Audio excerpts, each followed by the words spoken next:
Delta Airlines crash survivor describes mass chaos before plane flipped upside down. A Delta Airlines flight passenger has recorded the chaotic final moments leading up to the aircraft crash landing and flipping upside down on the runway at Toronto Pearson International Airport on Monday. John Nelson is one of the 80 people who miraculously survived the disaster aboard Delta Flight for 819 that left 18 people injured. Speaking to CNN, Nelson said the runways at the Canadian airport were in a weird condition. It was a typical flight from Minneapolis to Toronto. He told the outlet, and we were coming in.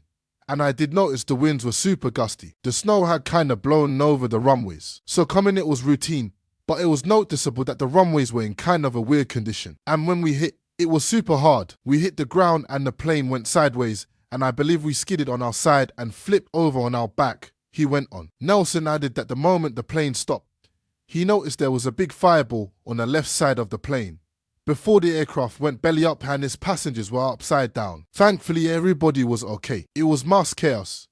It's an emotional roller coaster that you go through, but it's things you hope you don't see again. We tried to get off as quickly as possible, and shortly thereafter, there was another explosion, but luckily, a firefighters got out of there, he added. The flight, operated by the airline's subsidiary Endeavour Air, took off from Minneapolis about 11:47 a.m. and crashed at about 2:15 p.m. All 80 people, 76 passengers and 4 crew members, made it off the plane before it burst into flames. A total of 18 people were left hurt, with 3 believed to be in critical condition, including a child. It was not immediately clear what caused the plane to go belly up on the snowy tarmac in Canada's largest city. The Bombardier seat, or J900, had one wing severely crumpled and the tail section was partially sheared off. Terrifying video of the wreckage posted by Story4 shows a pair of firefighters jumping out a side door of the aircraft and sprinting to safety just seconds before a massive fireball erupted from the fuselage. It's the first major incident involving a commercial passenger jet since the Jan. 29 crash of an Army Black Hawk helicopter